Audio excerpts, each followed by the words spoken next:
Let's look at some of the neuroscience or the brain science that has to do with personal mastery. When Senge talks about personal mastery, he's essentially talking about who we think we are, who we identify as, how we see the world compared to actual reality. We tend to see ourselves differently than other people see us. We tend to see the world differently than other people see the world. And as we gain more personal mastery, which happens as we mature, if we're working on it, then typically what we say we believe and who we actually are, how we act, what we say, those two things begin to match up more and more. But why don't they to begin with? One of the theories from action science around this is called the ladder of inference.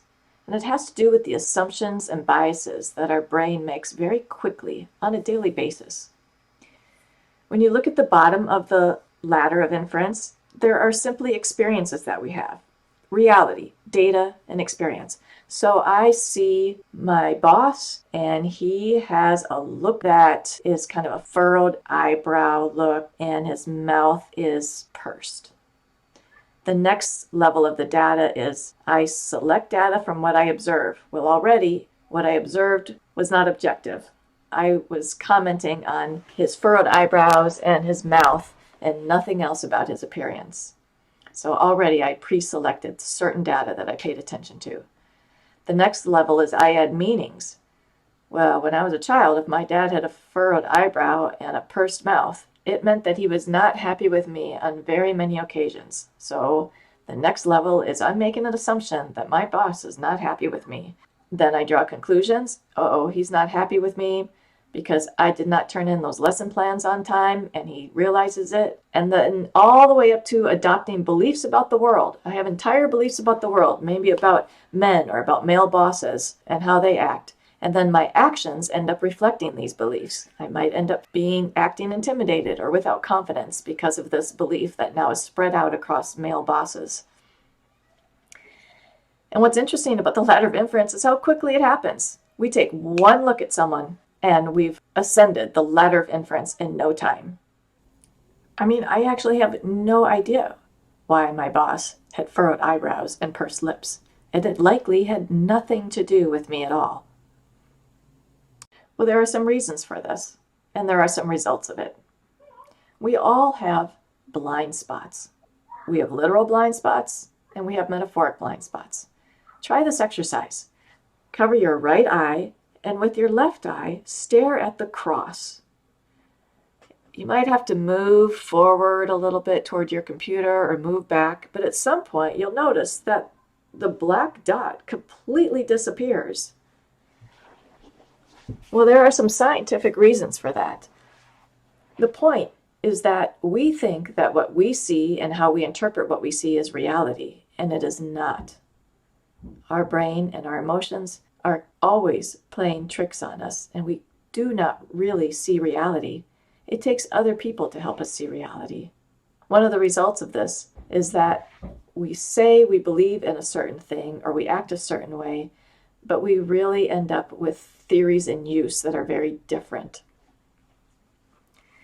In a moment, I'm going to share some of the research behind implicit bias science, and we're going to talk specifically about racial bias, partly because that is such an important issue in our society, and also because it's one of the hardest biases to understand and to uncover. So, for instance, I, as a principal, might have an espoused theory that I am not racist and that I believe in affirmative action and I intend to hire people of color. However, according to the research, when people submit a resume that has a name on it that's a stereotypical African American name, the person that has a stereotypical white name is 36% more likely to be hired, with the same experience and the same qualifications. And there are many studies very similar to this, indicating that even people who believe in affirmative action and intend to hire people of color still end up, even though that's their espoused theory, still end up having a theory in use that is different from what they actually say they believe. Yet this is completely outside their awareness. It has to do with their unconscious, or what we call implicit bias. So let's talk about the brain science of implicit or unconscious bias. Why do we make these quick judgments about people? Well, the name implicit or unconscious obviously implies that it is outside of our consciousness. It's something that our brain is doing without us meaning to or without us being aware of it. So let's look at the science behind that. Let's start with this first aspect of the brain, which I'll call the primal brain. The oldest part of our brain, sometimes called the reptilian brain, is instinctual and impulsive. It works very quickly. It's tied very closely with our limbic brain. Our limbic brain developed next, evolutionarily. It's the emotional or feeling part of the brain. Now, these two parts of our brain together create our subconscious, our emotions, our behaviors, our memories, our primal urges. They're all wrapped up together, and most of those things are largely outside of our consciousness. We have to use our prefrontal cortex or our neocortex in order to bring them to our consciousness. This is our rational brain or our thinking brain. And this tends to be the part of the brain that we identify with as human beings.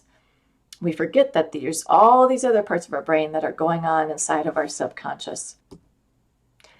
Now, this subconscious or deep part of our brain is always asking, am I safe?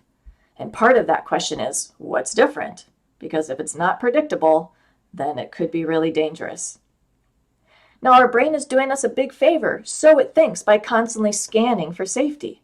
Just like it's doing us a big favor by constantly keeping our heart beating, or making sure that we're breathing, making sure that our blood is circulating and our muscles are working. Most of that is outside of our consciousness. That's our brain's job to keep all that stuff running. Just like it's our brain's job, so it thinks, to constantly be scanning for danger. The problem is, it makes decisions about what's dangerous and what isn't based on an ancient situation with humans, where we had primarily environmental dangers. We don't have lions and tigers running around today.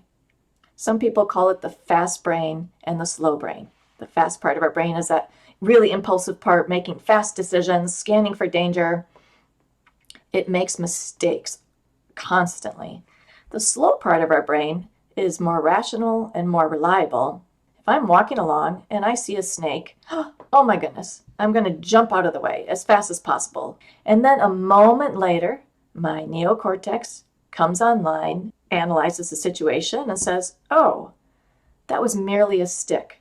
There's nothing to be afraid of. That's an example of our fast brain working before our body is aware that it's working.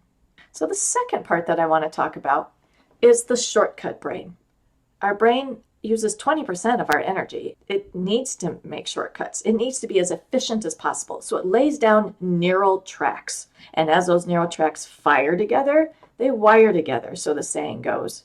And so once they've made one decision, when they see something similar again, they're going to make the same decision. So here's a racial example. As a child in the 70s, I saw a lot of TV that portrayed people of another race, in particular Black people who lived in America, African Americans, as often they were portrayed as living in poor conditions. They were portrayed in violent situations, either perpetrators or victims of violence. They were often portrayed as having a low education. So those images were laid down in my brain. And it becomes very hard when that happens for us to break those neural tracks unless we become aware of them, because they're in our subconscious, whether we want to believe it or not, or whether we like it or not. So here's another example. We need to categorize. That's one of the ways that our brain makes shortcuts. We categorize trees and we categorize clouds. We don't have to reanalyze every time we look at the sky what kind of a cloud we're looking at. If it looks like it's about to rain, our brain automatically registers it's about to rain. Unfortunately, our brain also categorizes people. I lived in the South for many years. I did not live in Florida, and the state that I lived in, people sometimes would make fun of Floridians, saying that they were poor drivers. It was maybe mostly in good fun, but as soon as you met someone from Florida, instead of seeing them as a unique individual and your new friend, you might immediately categorize them as being a poor driver. Well, this is part of human nature. Unfortunately, this categorization usually happens completely outside of our awareness. The third aspect of the brain science of bias is our tribal nature. We are incredibly social beings. It's in our evolutionary history. We lived in tribes. Our tribe kept us safe. Our tribe protected us and nurtured us. Imagine if you were kicked out of a tribe, especially if you were a child, you would be completely vulnerable, and it would mean basically probably instant death because we needed our tribe to protect us. And our brain is still wired for belonging.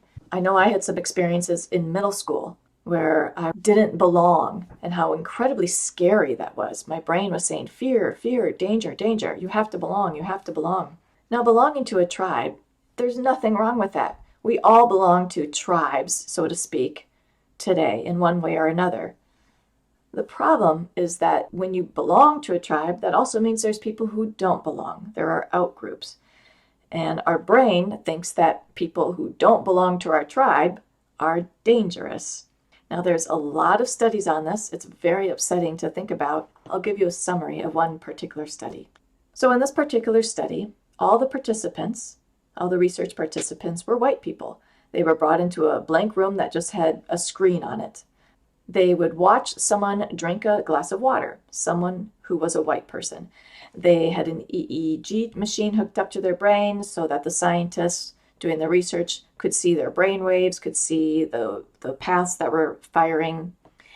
And something really cool came out of this study. They discovered that because of mirrored neurons, when the participants watched someone drink a glass of water, their own brain would light up as if they were themselves drinking a glass of water.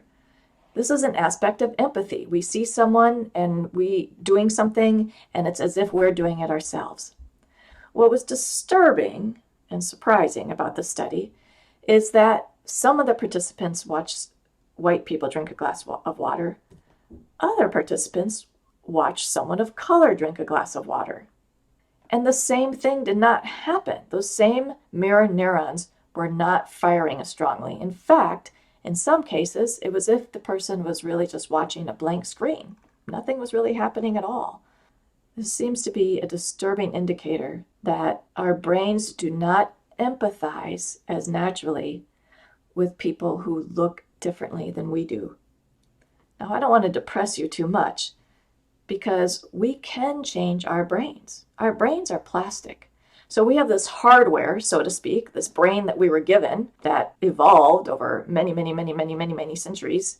But we can determine the software and we can rewire our brain, but only if we're humble and we accept that there are all these things going on in our unconscious. We actually have to work hard at rewiring our brain, but it can be done. Interestingly, it turns out that there is a lot of research behind how meditation and mindfulness is like exercise for the brain. It can rewire our brain so that we become better at seeing what's going on in our unconscious and subconscious. It makes sense if you think about it, because a lot of mindfulness exercises have to do with watching the breath. We slow down and we watch the breath. And the breath is normally something that we do unconsciously. So by watching it, it's a good exercise. It's sort of like working out at the gym, which changes our body. When we focus on our breath and do mindfulness exercises, it's like a workout for our brain to pay more attention, to become more aware of what's going on in our unconscious.